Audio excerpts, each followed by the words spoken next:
Hello, friends. This is Dave Hurwitz, executive editor at ClassicsToday.com, here with the most important recording projects ever.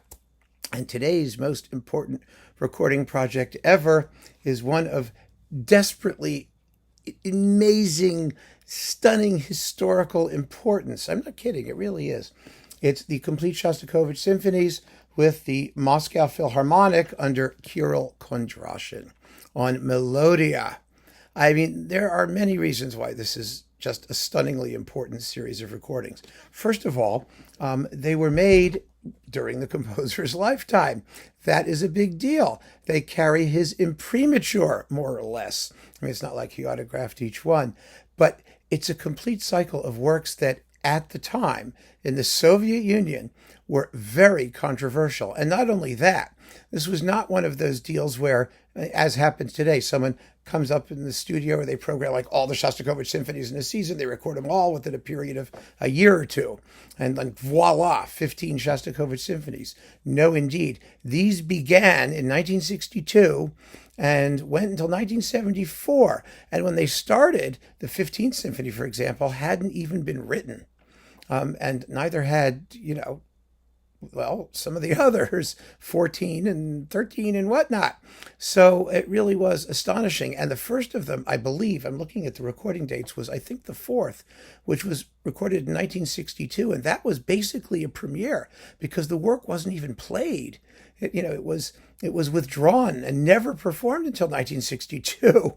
So you could not be more current and more idiomatically in tune with what was going on at the time and with what Shostakovich actually wrote.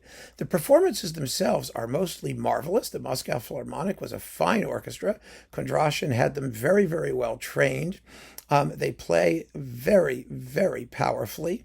The sonics, considering the time period and whatnot, are not terrible.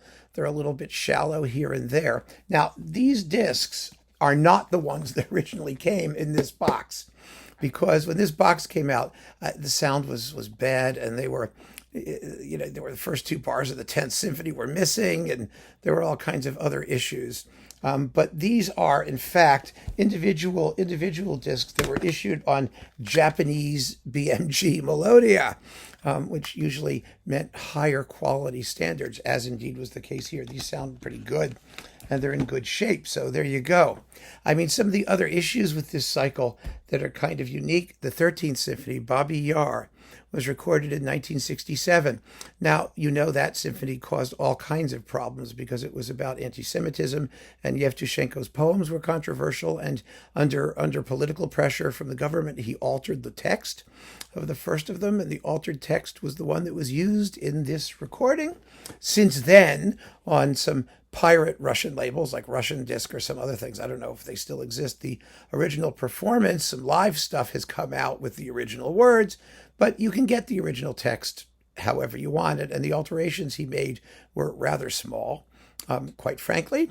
It doesn't bother me as much as other people have screamed about. I mean, it was a question of political interference, and it should never have happened, and since then we rightly play it the way Shostakovich originally wrote it and set the text.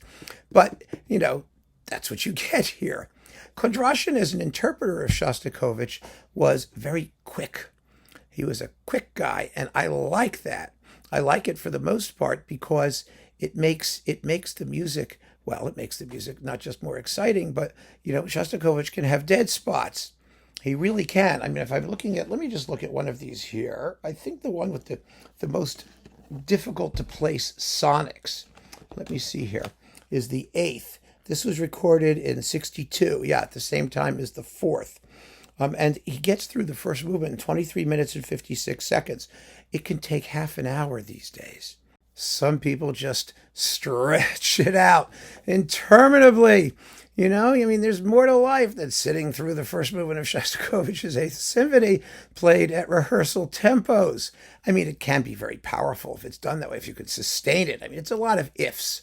It really is. So Kondrashin's interpretations are bracing and vibrant and spontaneous and idiomatic, and you just couldn't have a more authentic Shostakovich sound, obviously, because of the Russian orchestra with, the brass that peels the paint off the ceilings and all of that wonderful stuff going on. Now, the other thing I find very, very interesting about this is that they are not performances by Mravinsky in Leningrad.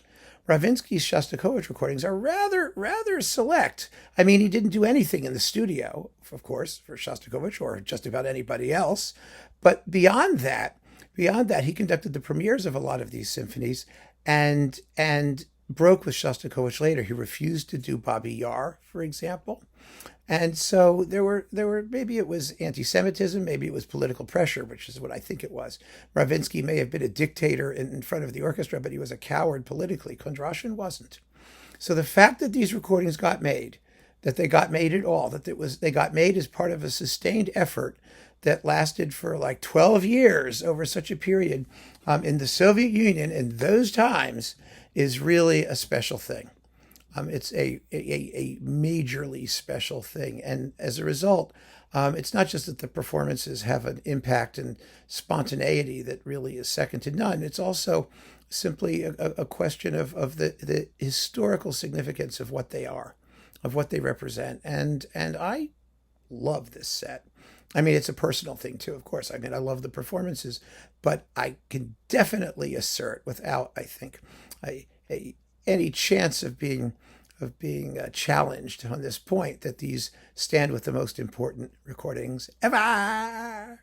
Because let's face it, I mean, these are among the most important symphonies ever, aren't they? I mean, in the 20th century, who wrote a symphony cycle as powerful, as deep, as moving, as significant, as brilliant, as full of genius as Shostakovich? Nobody. He's really the greatest Russian symphonist that has ever lived. I hazard to guess when all is said and done. And this was the premiere cycle of all of his symphonies and done during his lifetime. And so it remains special to me, and I suspect to many others. If you can still get your hands on it, if you can still find it in a good enough copy, it's in, who knows? But let's not forget about it. So keep on listening, friends. Thanks so much for joining me. Take care.